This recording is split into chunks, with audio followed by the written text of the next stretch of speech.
All right. We don't even edit these out. We just live stream it all. So we're recording right One, now. one shot, one kill. Got you. Okay. One shot, one kill. Let's do this. No editing here, right? Right. Um, so, welcome, Vivek, to our weekly webinar where anybody and everybody can join in and listen in, ask us any question, get some feedback, get their curiosity met. Um, Welcome to our weekly webinar. And I know you've listened in previously, so this should be easy breezy for you, right?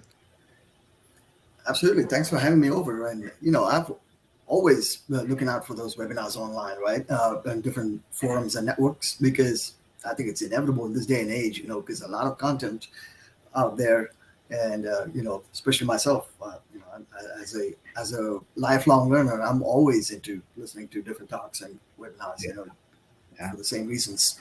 yeah. And your interest is definitely aligns with everything we're talking about. And sometimes it just feels like in my bubble, I will say something that is already outdated. Like, oh, it's been 6 months since we had that cool thing come out, but we don't care that about it anymore. We don't care about that 6 months old technology anymore. We found something better. Um, and you are in the midst of all of this AI machine learning evolution. You're learning it all. So I think you have to contribute to a level to stop me and say, hey, that's not old news. 100%. I mean, to your point, right? I'm actually culminating on a graduate degree program, yeah, in data science and/or machine learning, right? Yeah. Actually, taking a course as we speak on it on the topic of machine learning, and like I said, I've been doing this for a couple of years. But of course, I do have a long established background in information security, which has a lot of parallel with data science and ML. Oh yeah. I mean, what is that called? Like there's a meme out there where this guy is wearing a sheep skin. Yep, Every time he changes it, it's either data science or AI machine learning or algorithm, or it's just wherever exactly. circle he's in, he wears a different skin ship. It's just all labeled differently. It's all it is data matrix manipulation, right? That's the original concept, and well, you know, we don't want to call it that because that sounds pretty bad. You know, artificial intelligence that will never get old, right? Same. One of the things that I've been saying recently is that if you don't want it to work, call it an AI. Yeah. I mean, the old adage of computers, right? GIGO, garbage in, garbage out. So at the end of the day, it's a piece of hardware that processes data. So no That's matter how right. you look at it, it's what you put in and what you get out. Yeah, Yeah, because you have to know the intricacies, what it is that you want out of AI machine learning, right? If you want the garbage, call it an AI. But if you want something solid, you have to dive in beyond AI. yeah. I mean, I'll go to the next slide. Go Call it artificial intelligence, half of the time it won't work. But call it right. machine learning, you know exactly how it's supposed to work, and that's the only Exactly. thing it will do is provide you with whatever's you're intending for it to come out with. Right. Uh, but when you call it artificial intelligence, you get better audience. People listen more, right? I understand. Machine learning, on the other hand, yeah, like what are you saying? Machine, like what's a machine here? Uh, I think to your point, the caveat, right? I mean, yeah, it's all end of the day, it's all about modeling, right? You're trying to model that system, that black box. Hey, what can if I put in this, can I expect that? Or right, that's the idea of machine, as in your computers or your distributed computing, right? That's right, your machine. But right. And yeah, and if you're able to uh, understand the intricacies that are going on behind the scene, that's just a formal education, like a few minutes of just understanding that. But if you're able to say, what are the use cases? How does the business logic apply to right. this piece here, and how does this improve over time? And not just competition aspect of it, right? Not that Understand. the competitors are going about it as you're trying to invest time and money into this topic. Um, how does your internal users, as in your employees, feel about how fast or how slow you're moving with AI machine learning, right? How are you innovating large language model? How are you innovating for that medical diagnosis that you've been doing manually for so long, right? What are some of the questions that your internal employees are asking because they can see how the competitors are moving forward, right? So if you have the use cases for your business logic, how do you align that business logic with the use case and then use case to an artificial intelligence, which everybody can agree on Exactly. at one point or another that, hey, it is artificial intelligence because it's functioning with an intelligence beyond logic, right? Right. Because it's able to mimic what a human intelligence can do. Um, so it's important that we understand the intricacies, but for the right reasons and right purposes. But the use cases are very important to communicate those use cases. Um, the reason I say, like, if you want to do it wrong, call it an AI. But if you want to get it right, name it correctly, right? Label it correctly, so that way you actually get what it is you're asking for. Um, a lot of the companies calls for AI, and next thing you know, they're not getting what they asked for. 100%. Right. I mean, you're talking about, like I said, the three biggest facets of any organization is your people, processes, and technology, right? Your people is the biggest assets, right? People is the biggest assets, Yeah. bar none. But then, if your processes and technologies are not lined up to whether people want to use it, you're Right. going to lose people Right. real fast. Are you done with PPT? Yeah, I'm done with I PPT. like the pun. PowerPoint presentation. Now,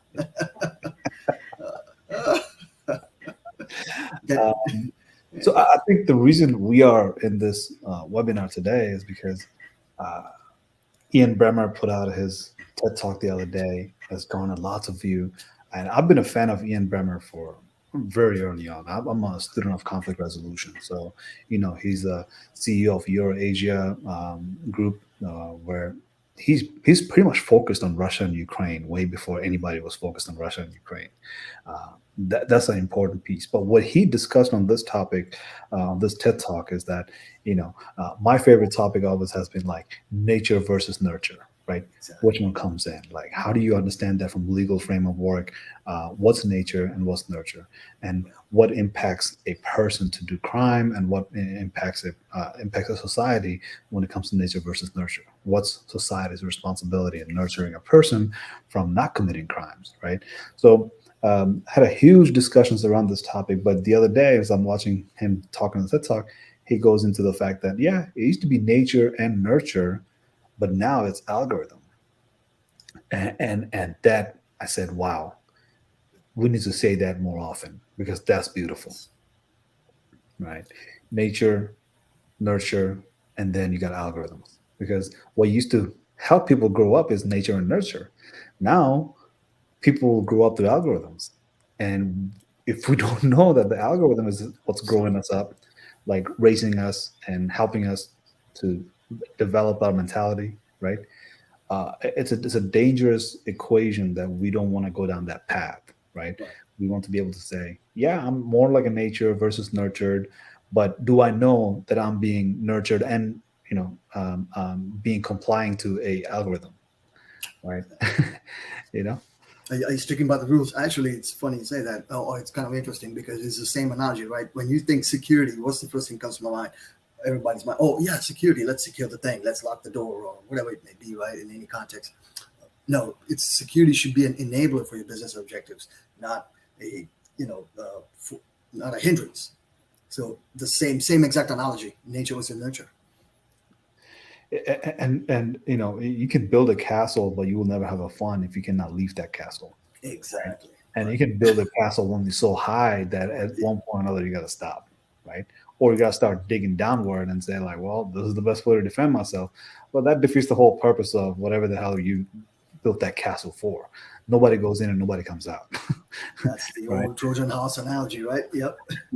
So Ian Bremmer talked about nature versus nurture and then algorithm, and then he moved into a little bit about semiconductor chips, which I thought was just an appropriate timing because to Right. talk about semiconductor chips, this is the time to talk about semiconductor chips, and we'll definitely have a guest coming in next week who specializes in semiconductor chips designing. We'll go into the terminology of semiconductor chips, why that's important, how that gateway captures all the data. We'll go a little bit more into that, right? But I figured this conversation is about that algorithm. But this conversation is to talk about the fact that there's data component, the data that is traveling, how that data is at rest, how that data is in motion, and how that data is being utilized, right? That user experience that we have right now, and how that data in motion will change that user experience is very important to understand as well. Um, Trying to cover a full ecosystem in 2 webinar, Right. which we do very poorly, I would say, because we need to have like a maybe day and a half worth of conversation just to take one of those topics. But poorly, very poorly, within 45 minutes, we try to cover a full ecosystem for no Exactly. apparent reasons. But it gets people thinking, it gets people going. If you learn anything from here, feel free to drop that into the chat. Ask your questions on the comment section there. Ask us anything, right? If we are able to answer that right on the spot, we will. If not, we will definitely get back to you, right? Inbox it to you and say, hey, this might be the way to think about it. Not that we'll be able to give you all the solutions, but we can actually guide you somewhere, right? Uh, Never misguide, just guide. So yeah, Vivek, like we're talking about data at rest, data in motions, and data in use.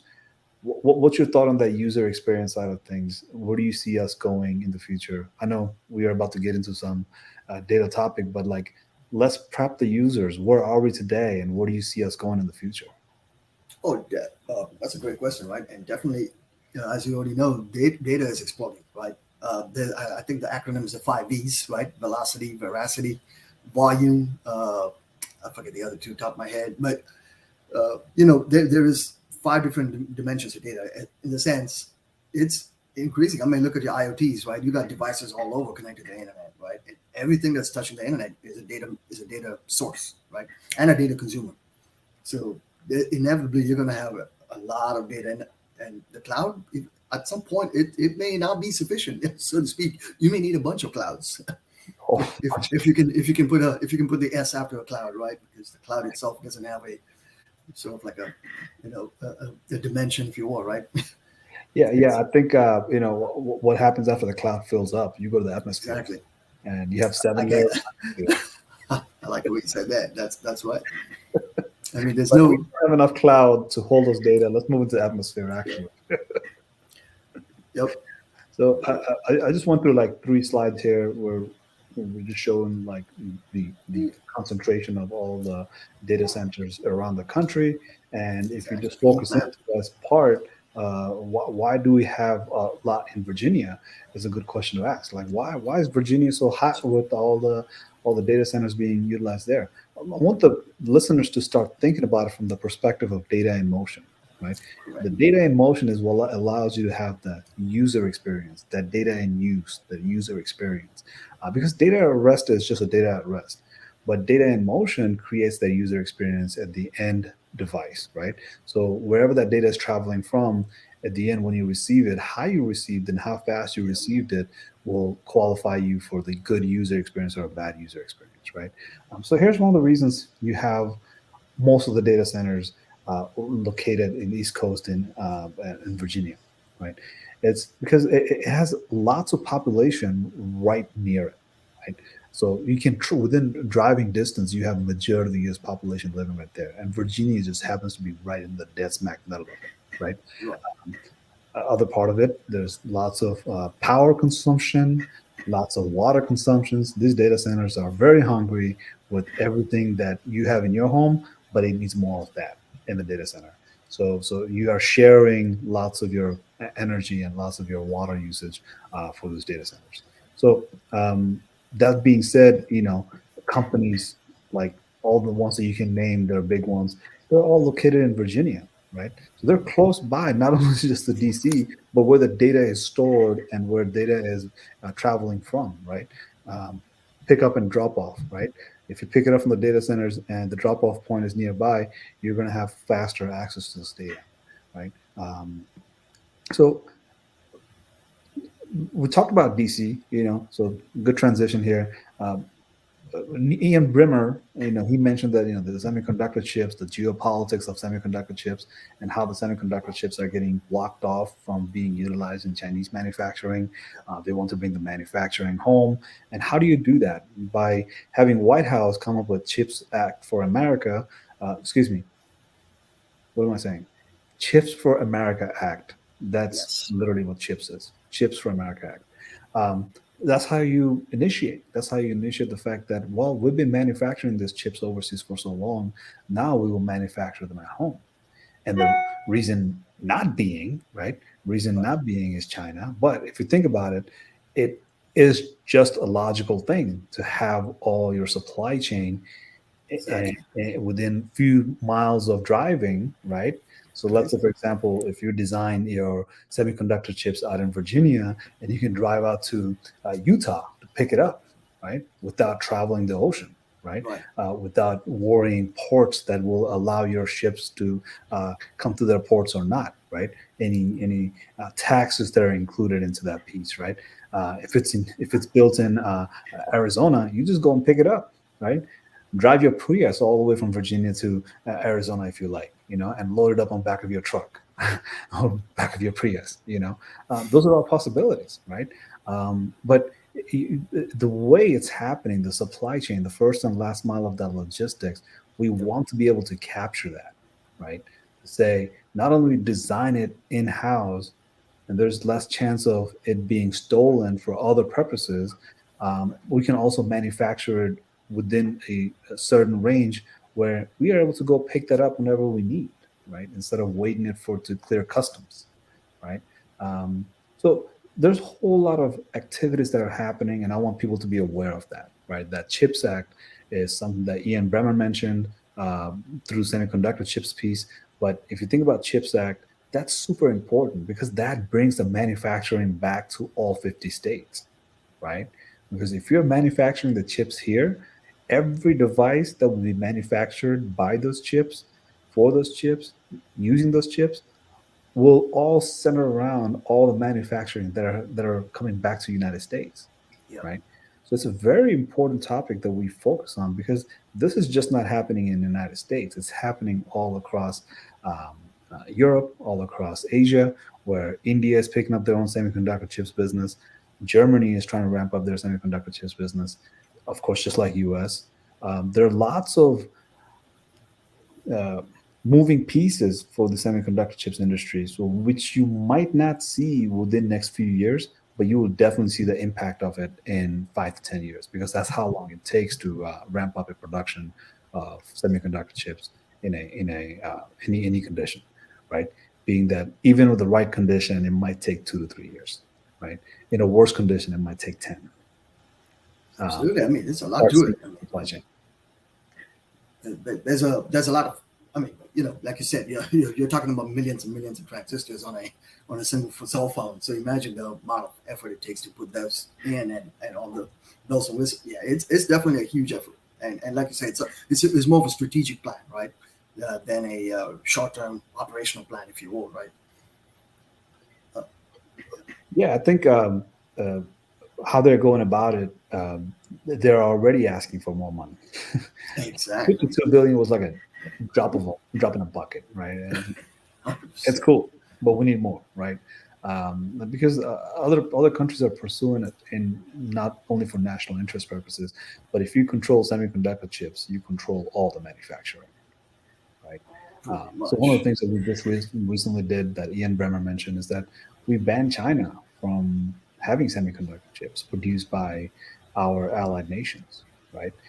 So Japan not only said like not only will we comply with the U.S., but we might actually go even further than that. Yep. Not even sell you the old chips. Not only am I not going to sell you the new chips, but I'm not going to even sell you the old chips, right? You're on your own, right? So this beef, this fight is ramping up, right? This geopolitical fight is ramping up, and uh, there's what you see in front of you is a breakdown of some of these chips act where the investment is happening. But if you think about it, me and Vivek, we're both military guys, right? We have association with military. So what we like to say is that if you're a military guy listening to this podcast, because I have lots of military guys that are in my network, if you're listening, right, here's a chance for you to look into the semiconductor chips industry as you're thinking of getting out of military and transitioning out of military and get into something that will impact not only just national security, but the status of economy and finance and just a society in general, how that will be impacted is in semiconductor chips industry, right? It's a gateway into all things that are coming down the pipeline. Um, so as you can see, like I think this slide here has, yeah, $200 million for workforce development by NSF, Ooh-wee. right? $200 million.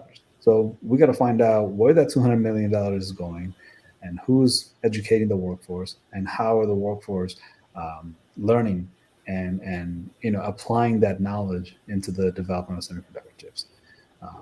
Because the first problem we have is that most of the semiconductor chips designer, developer, and subject matter experts are in their age of retirement, and we don't have enough new bloods coming in uh, to retain those subject matter expertise, keep those knowledge within the shop floor, right? We need to have that happen really, really fast. So it's important, not only military veterans, guys that are in active duty, or veterans that are looking for better jobs. We need actually more than that. We need everybody to say, yeah, this is the future, and I got to go through that 4 years of school, if not 4 months of certification, whatever the case is. I got to get involved today, and I think that's a very important steps towards the future. You know. Yeah, I mean, to your point, this is the same. You're drawing the same parallels in security, right? When you're talking the realm of security, you can either take that 4-year college course, invest your time in, or you can take these pretty, let's say, not necessarily super easy, but not necessarily as daunting, well-known certifications like your CISSP or your CISM, and same thing. They have the same weight. Yeah, yeah. There's these things that are coming down the pipeline. We just want to bring that up to the surface for you to you to pay attention to, right? If you're benefiting from this webinar, from this discussion, uh, drop any comments you have on the chat. Let us know. What's your comment? What's your question? What are you curious about? What it is that we can do to help? We'll try to get in front of that question and answer as soon as possible. But the conversations that we're starting here right now, it started off of Ian Bremmer's TED Talk, where he mentions that nature versus nurture, nature and nurture, but now add algorithms to it. I think that's important, right? But the algorithm conversation is so wide. AI machine learning conversation is so wide. Um, we have to focus on a specific topic. So that's the reason we'll talk a little bit more about data and how the data travels, and what are the contribution of semiconductor chips in that, right? So if you're interested in data in motion, but you're also interested in other topics, right? Put that in the comment. Let us know, like, hey, Ian Bremmer did a great presentation. I love it, but he covered so many topics, but I'm interested in this piece exactly, right? So we just talked about semiconductor chips, and Ian Bremmer doesn't really mention data in motion. But if you think about data in motion, why is that important for semiconductor chips is what we're going to get into next. Absolutely. Don't forget to like, subscribe, and share. Yeah, exactly. Like, subscribe, and share. Share as in tell it to the people that wants to know this information, right? Even if you are passing by, just stop by and say, hey, you know what? Somebody else might appreciate this information actually. So please do share. For most of the users, our data experience, the one of the user experiences on a daily basis on a device, right? Be it that small phone or a laptop or a big computer, whatever you have at home. But that's not where it all stops, right? You have IoT devices at home. Your fridge is connected to the internet. Your washers and dryers are connected to the internet. Your smartphone. Things goes on. Your ring cameras. Even most people don't have IoT devices at home. They at minimum has some sort of ring camera that is IoT device. And quick fact, if you have a ring camera that is really, really cheap, you want to make sure that IoT device is not sending information into China. Right. or to your point, any adversary, right? Yes, any person. Why is that data traveling there? Like, I don't like that. But you have so many IoT devices at home. How do you know which one is sending information to where? It's very hard to detect. But that's just a broad spectrum of where the data is coming into play, as in what you see as a user, what you use as a user, you have to understand where that data is heading to and where's that data coming from, right? So there's a whole lot of data in motion. And the point being is that semiconductor chips is what makes that data get to your house, get to your device, or from your device goes to wherever it's going. And it uses a tunnel, of course, right? The wires, right? That Wi-Fi. Even if it's Wi-Fi, it's connected to another wire at the end, right? And that wire is the tunnel where the information is traveling through. So it's sort of like a subway, right? You have your destination, you get on one station, you get off on the other, and then once you're done, you get on the subway again, and you go back to wherever you came from, or you just go back to the next station, or you travel somewhere else, right? It's that process of what information is being used in your device, and through semiconductor chips, it will travel in a lightning speed, right? So if you can imagine this conversation me and Vivek is having right now, it's not necessarily ending up in Vivek's device as we speak. It's actually being processed somewhere in the middle in a data server, and that data server is pushing that information into Vivek's device as well. So there's a pit stop somewhere. And the reason it's lightning fast is because of the semiconductor chips, right? These semiconductor chips are not a joke. And when I mean not a joke, like you cannot even see the transistors inside of the semiconductor chips. They are to the level that they will be 5 atoms wide sooner or later. They're about 15 atoms wide at this point. So when I mean you cannot see them, I literally mean you cannot see these transistors. They're lightning fast. And where they are right now today, because of the surface area that they require and the power that they consume, and because of the power consumption, how they heat up and perform less because of the heat, it's something that's very concerning. So not only are they having horizontal chips, now they're having vertical chips. So they're building chips on top of chips in order to make it process that much more information, that much more faster, and do it with high efficiency with least amount of data being lost. And data in transition, data in motion, where the data gets lost is a big issue, but you don't feel that as a user because your user experience from AOL days versus current day is totally different, right? So these servers are a critical component. The data centers are a critical component in how your data travels. What happens to your data in these data centers is very important because if they're not safe, if they're not secure, if they're being compromised somehow, the integrity of data is being messed with, right? There's lots of complexity that you have to understand. But if you understand data in motion and how that plays that role of how secure your data is, how much integrity does your data have, right? How fast can you recall those data, right? So that data center topics that we went through earlier is because these data centers are what's feeding most of your user experience through a semiconductor chips. So layers of intricacies, but if you understand it from the semiconductor chips perspective, now you can say, wow, what's coming down the pipeline in coming years? As in, what if my data no longer have to travel through the tunnel into a data server? What if my data was being processed within my laptop? And that's a huge I'll point. leave you at that. Yeah, that's a lot. That's a lot in terms of like you're 100% right. These clusters are getting bigger and bigger, and they can only grow so wide. They have to eventually grow vertical, right? You can't scale horizontally at some point, and you hit the nail on the head with respect to how small these transistors are getting by the day. Moore's law, right? At some point, has always been true to itself. Yeah, I think there's a part that's where we have to reinvent the semiconductor chips all over again. They're shrinking in size, and I think yeah, we can jump in a little bit because I think we're going fast enough. Like I said, we're covering the whole ecosystem in less than 45 minutes, so you're welcome. But yeah, you got your ecosystem that if you understand your semiconductor chips, you will understand the function of your data, right?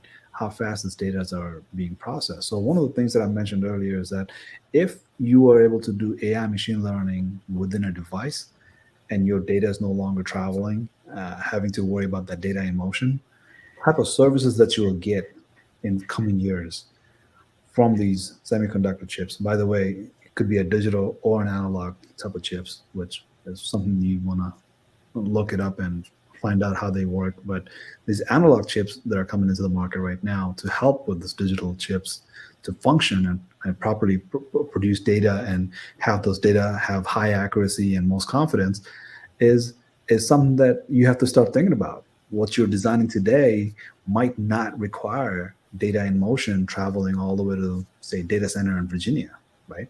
I'm in Texas, you're in Texas, but doesn't necessarily mean that our data will have to travel that far and come back to us, right? That latency is what causes a lot of your user experience to degrade over time, right? Um, and depending on what sort of data that is being processed and how and what chips are being used to process this data, it's what's going to dictate your user experience. So when you have GPUs versus CPUs, you might come down to two different experiences, right? So you have to be really careful about how you're design, what you're designing, and as you're designing, do you keep that feature in mind where you might not need that data center anymore. You might do the processing right on your hardware, which is right in front of you behind your keyboard. That's that power versus speed trade-off, right? I mean, to your point, right? The smaller you get, you're gonna have more heat come out. Your tolerance for heat is going to reduce too. Your surface area reduces, right? That's Physics right. 101. And to your point, data sovereignty, right? How close the closer the data is to point of use, the better it is. Yeah, because there's lots of concerns with data privacy, and a lot of the solutions that they're offering with blockchain to say, like, how do you privatize your data and how do you monetize your Right. data? So every time somebody has to use it, you have to opt in for them to use it and pay you a cent every time they use your data because Yep. you're part of that $1 billion that they will make, and they will share the revenue of that $1 billion with you, right? Um, so ultimately, that could be a solution that not only is your data being processed internally within your hardware, you don't even have to opt in because nobody's able to steal that data unless they break into your device, right? Right. And for them to break into your devices, to your data, it has to be worth at least more than $100, right? Now, so you got multiple levels of chips, and these chips are coming down the market very fast. And as you can imagine, everybody's in the race. You got Intel, Samsung, TSMC, Qualcomm, Texas Instrument, north of Dallas here, right? Micron and AMD. Those are just some of them, right? Some of them are U.S. friendly, and you have some of them are not so U.S. friendly, right? Uh, they're known for stealing IPs and using those IPs to design their own piece and compete in the same market with those stolen IPs. So you have lots of challenges, but the future that we are, or at least I'm envisioning, and with high confidence I'm envisioning, is that these semiconductor chips will definitely change the way we do business, and we have to start designing now because the adaptation through the semiconductor chips will be fast and overnight, right? And one of the things that I want to point out is because I mentioned fast and overnight, is that we see technology evolution as a process that went from, well, it used to be about 20 years. Well, it now turned out to be 10 years. And then 10 years later, we're talking about like, well, it takes 5 months to have an evolution of all the device and all these designing and productionalizing it and having it out in front of the customer, right? It takes a very short amount of time. So we went through that, but we no longer have the luxury of guessing how long it will take for the next product to come around, right? Because these designings are getting ridiculously fast, and the use cases of the adaptation of these semiconductor chips will be rapid, right? Um, I think I did an injustice of having a small picture there, but those are the kind of points I want to make. Is that we went from 90 nm to 3 nm in a very short period of time, right?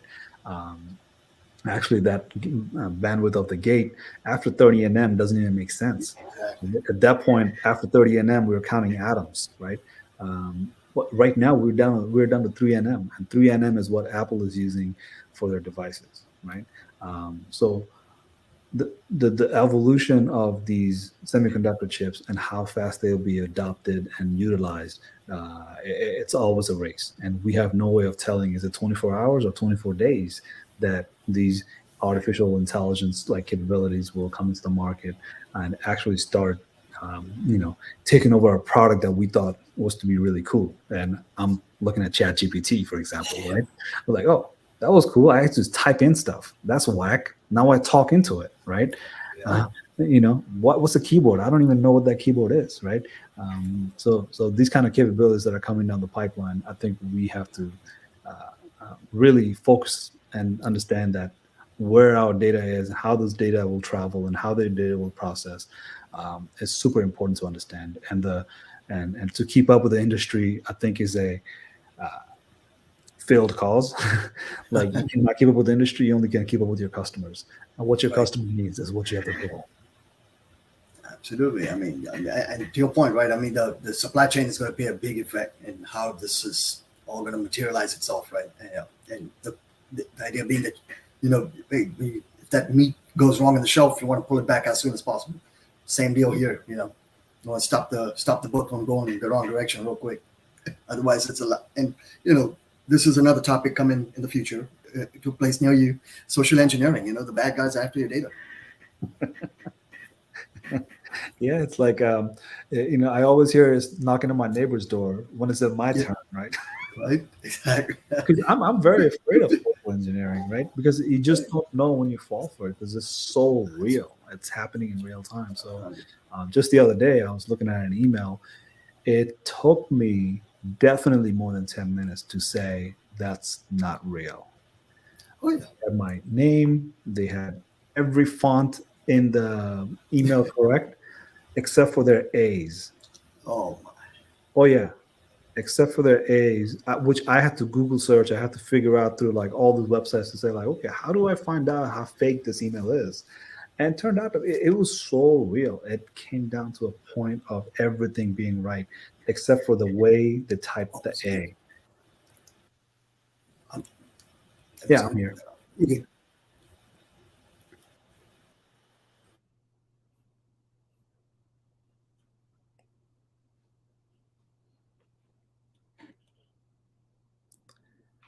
So I think Vivek is having little technical difficulties, but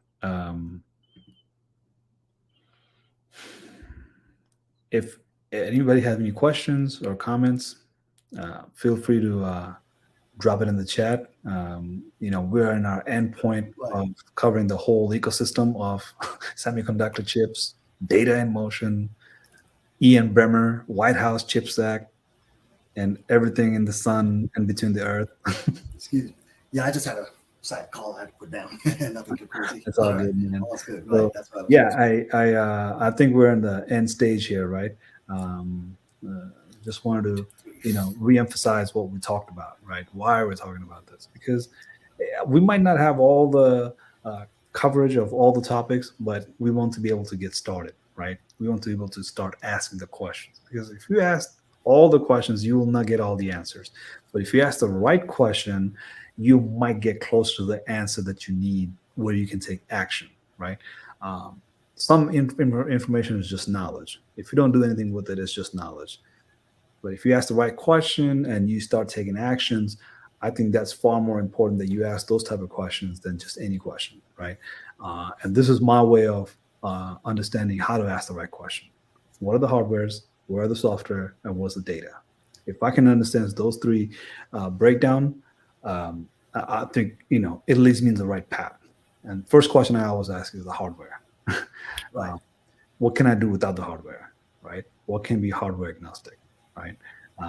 And where's the software, and how does the software create the data, and what does it do once it creates those data? Does it have an AI machine learning to complete the full feedback loop, right? Because so far, for the last 30, 50 years, what we've been doing with software is just that, half of the feedback loop. We never completed it. We always had data that is being generated and data that is being stored. And those stored data are not necessarily feeding back into line one of the software, right? It's just collecting this data, but not doing much with this data. What we will have to do is complete that feedback loop by using AI machine learning at the end of that software loop. And to your point, I mean, the 5Ws, I almost said 5Ws, I see the how to, right? But to your point, this is the same thing. I'm actually studying for my CISA exam, which is the Certified Information Security Auditor examination, which is a pretty certification, if you want. And it's a very, reputable certification for somebody who's in the business of auditing, and that's exactly the business, right? Ask the right questions and know who to ask, when to ask, how to ask. And this is exactly the same thing, because if you don't ask the right questions, you won't get the right feedback, right? That's And right. and then you're not, to your point, you're not going to close that loop. That's right. That's right. Yeah, I think where we are right now.